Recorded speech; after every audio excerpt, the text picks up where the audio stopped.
Throughout the years, the United States has been a nation that has seen both sides of the spectrum for scrutiny in the public eye. From triumphs such as the moon landing and overcoming Britain's rule, we are still plagued with things that hold us back as a society. Slavery, Vietnam, and the Trail of Tears are just some events that are still embedded into the history of our country today. But along with all this, the people in charge have also had their fair share of dishonest actions.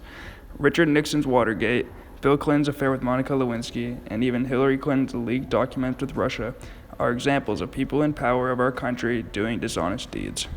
With everything at hand being dealt, it all leaves an overall reflection on the country as a whole, making society ask the question, are we on the right path? The president is going to address the nation and presumably announce his resignation in a half an hour from now. People will be at television sets and radios tonight to hear what the president has to say. This is the political crime story of the century. In just a moment now, the President of the United States will begin his speech, perhaps his last speech from the White House. But first, here's a little bit of background on the certain scandals we decided to talk about. The Watergate scandal began early in the morning of June 17, 1972, when several burglars were arrested in the office of the Democratic National Committee, located in the Watergate complex of buildings in Washington, D.C. This was no ordinary robbery. The prowlers were connected to President Richard Nixon's re-election campaign, and they had been caught wiretapping phones and stealing documents.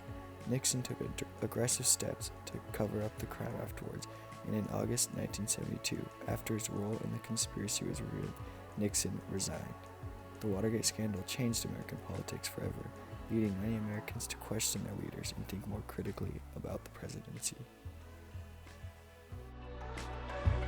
The Monica Lewinsky scandal began in the late 1900s when America was rocked by a political sex scandal involving President Bill Clinton and Monica Lewinsky, a White House intern in her early 20s.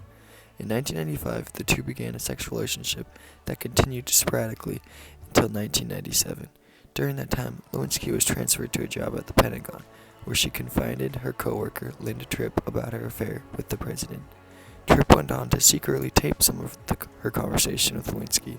In 1998, when news of this extramarital affair became public, Clinton denied the relationship before later admitting to inappropriate, intimate physical contact with Lewinsky. The House of Representatives impeached the president for perjury and obstruction of justice, but he was acquitted by the Senate. The Special Counsel investigation was an investigation of Russian interference in the 2016 United States elections and suspicious links between Trump associates and Russian officials.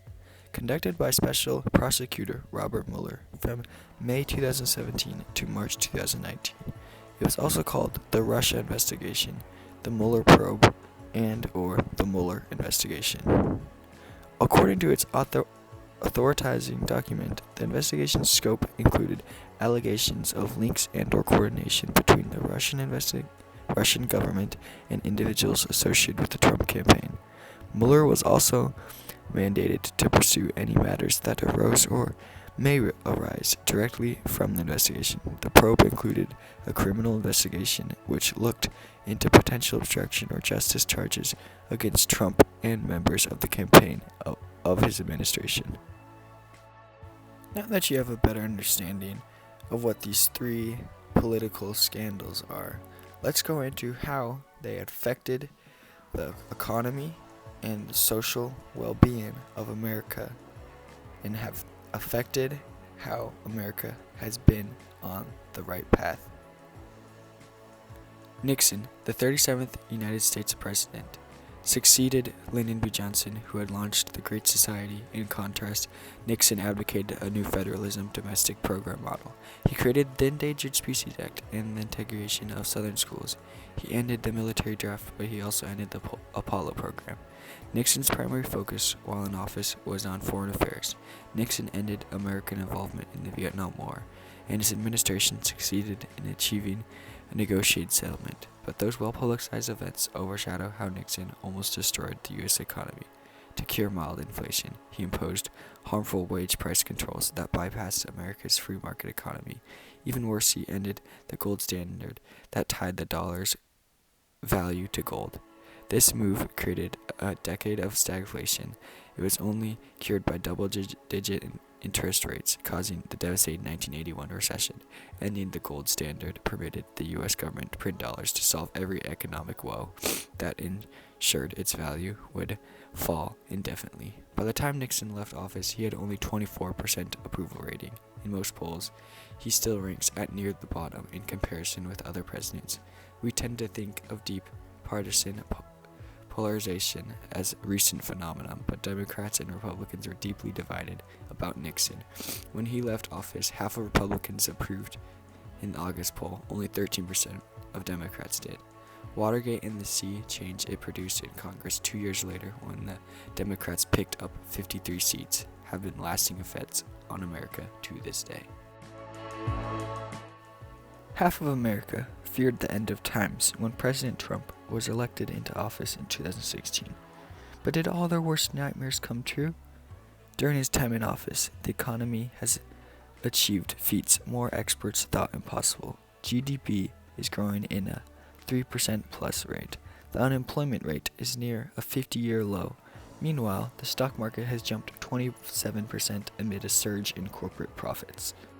With this being said, Trump is sitting at a little bit of a different standpoint socially. Many Americans feel they don't trust their president from many different scandals that have arose during his presidency.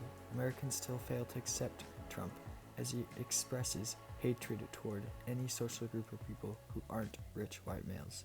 His acceptance rate is at 40% as he goes into re-election. This brings me back to my initial question. Are we on the right path?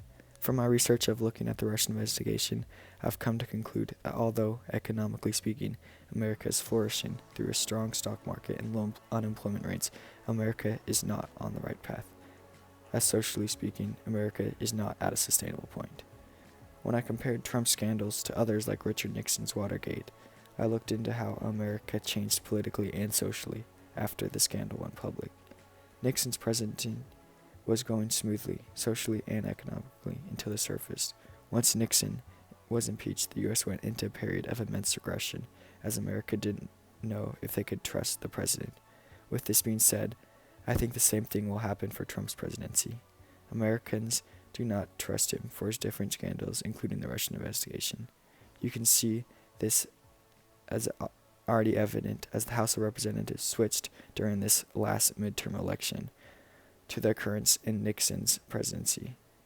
Americans are on the right path when the public is unaware of what the president is doing. Once this becomes public, this path is changed. Trump will not be reelected due to his decisions in office regarding scandals.